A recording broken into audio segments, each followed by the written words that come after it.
தேர்தல் ஆணையத்தின் உத்தரவுப்படி நம்முடைய தேர்தல் விதிமுறைகள் அமலுக்கு வந்துள்ளன. அதைத் தொடர்ந்து காவல்துறை, வருவாய்த்துறை மற்றும் இதர துறைகள் ஆங்காங்கே உள்ள சுவர் விளம்பரங்கள் அளிக்கப்பட்டு பேனர்கள் எல்லாம் அகற்றப்பட்டு தற்போது எந்தவித கட்சி பாகுபாடற்ற எந்த சின்னமும் எந்த ஒரு அறிகுறியும் இல்லாதவாறு எல்லாம் சரி செய்யப்பட்டுள்ளது. மேலும் பறக்கும் படை, ஸ்டாட்டிக் சர்வீலன்ஸ் டீம் மற்றும் இவங்கெல்லாம் வாகன சோதனையில் ஈடுபட்டு இருக்காங்க. இதுவரைக்கும் இரவு பகலாக 3 ஷிஃப்ட்டு, காலையிலிருந்து மதியம், மதியத்திலிருந்து இரவு, இரவிலிருந்து அதிகாலை வரை இந்த 3 ஷிஃப்ட்டும் போலீஸ் ஆஃபீஸர், வருவாய்த்துறை, தேர்தல் அலுவலர்கள் தங்களுடைய பணியை தொடர்ந்து செஞ்சுட்டு வர்றாங்க. இதில் முக்கியமான நோக்கம் ஒரு நடுநிலைமையான, நேர்மையான ஒரு தேர்தல் நடத்தப்பட வேண்டும் என்பதுதான்.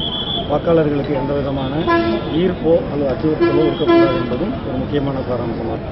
இந்த தேர்தல் ஆணையத்தினுடைய மோட்டோ, இந்த வருடத்திற்கான மோட்டோ வாக்காளர்கள் யாரும் விடுபடாமல் வாக்களிக்க வேண்டும் என்பது தேர்தல் ஆணையத்தினுடைய முனைப்பான ஒரு முயற்சி.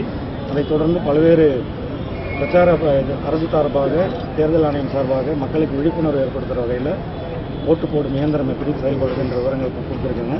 அதுலேயும் முக்கியமாக உங்களுக்கு விவிபேட்ன்றது நம்மளுடைய வாக்குப்பதிவு இயந்திரத்தின் ஒரு அங்கம். எந்த சின்னத்திற்காக நாம் ஓட்டளிக்கிறோமோ அதே சின்னத்திற்கு ஓட்டளிக்கப்படுகிறதா என்பதை உறுதி செய்வதற்கான பக்கத்திலேயே நீங்கள் வாக்களித்த இந்த சின்னத்தினுடைய சிம்பல் டிஸ்பிளே ஆகும்.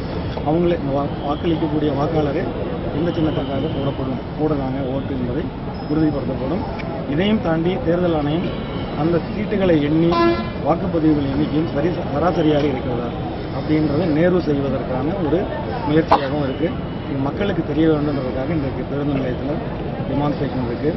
நம்மளுடைய செய்தி தொடர்பாளர் துறை மூலமாக கிராமமாக சென்று இந்த தேர்தல் ஆணையத்தினுடைய வாகன பிரச்சாரம் அனைத்து வாக்காளர்களும் விடுபடாமல் சேர்க்கப்பட வேண்டும், அனைத்து வாக்காளர்களும் தவறாமல் வாக்களிக்க வேண்டும் என்ற விழிப்புணர்வுக்காக செய்தி மற்றும் ஒளிபரப்புத்துறை மூலமாக இந்த LED வேன் கிராமமாக சென்று பிரச்சாரத்தை மேற்கொள்ளும்.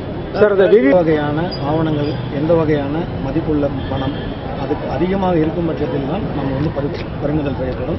நாளது தேதி வரை ஏதும் அந்த அளவில் மக்கள் எடுத்துச் செல்லக்கூடிய பணம் 50,000 உட்பட்டு இருந்தால் விடுவிக்கப்படும். 50,000க்கு மேலே வியாபார நோக்கோடு எடுத்து சென்றால் உரிய ஆவணங்கள், அதாவது அத்தாட்சி, பேங்க்கில் விட்ரா பண்ணியிருந்தால் அந்த மாதிரி ப்ராப்பர் டாக்குமெண்ட் காமிக்கும்போது அவங்க அங்கேயே விட சொல்லியிருக்காங்க. இதனோட முக்கிய நோக்கம் என்னன்னாக்க நெறிமுறைப்படுத்துதல் ஒரு பக்கம், அசௌகரியங்கள் ஏற்படுத்தக்கூடாது என்பது இன்னொரு பக்கம். இந்த ரெண்டுத்துக்கும் நடுநிலைமையாக செயல்பட்டு வருகிறது. 4 தேதியில் கரூர் மாவட்டத்தினுடைய எல்லையில் சோதனைகள் தொடர்ந்து நடைபெற்றது.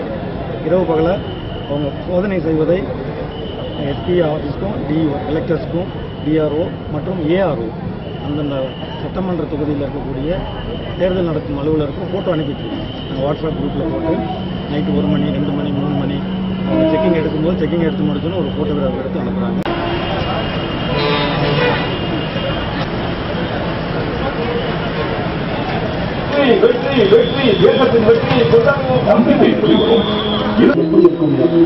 நாம் வாக்களித்த அந்த வேட்பாளருக்கான அந்த வாக்காளரின் சின்னமும் இன்னும் 7 வினாடிகள் திரையில் தோன்றும். முகவரியை இணையதளத்துல மாத்திக்கிட்டு இருக்கேன். என்கிட்ட 2 இருக்கு, கிராமத்துக்கு 1, நகரத்துக்கு 1.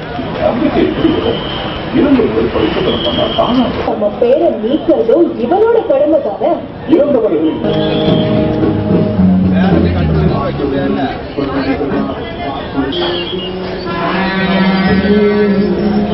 NBSP வாக்குகளில் உள்ளன. உள்ள வரணும் பாரு, என்ன வரும்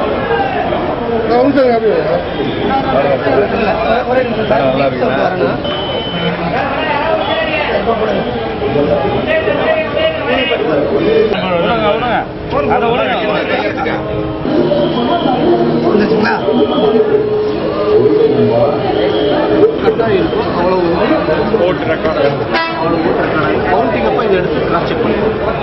ஸோ பேலட் பேப்பர் மாதிரி ஆயிடுச்சு.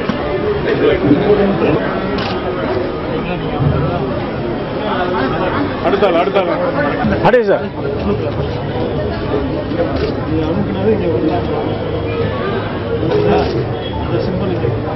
போட்டு இன்னைக்கு உங்களுக்கு நம்பர் தான் இருக்கும்.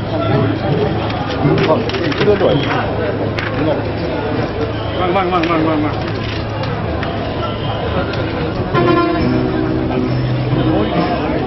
பல பரிசோதனைகளுக்கு பிறகு உருவாக்கப்பட்டதுதான் இந்த மின்னணு வாக்குப்பதிவு இயந்திரம். மின்னணு வாக்குப்பதிவு இயந்திரம் ஒரு கருவி அல்ல, இது பாரதத்தின் சொல்.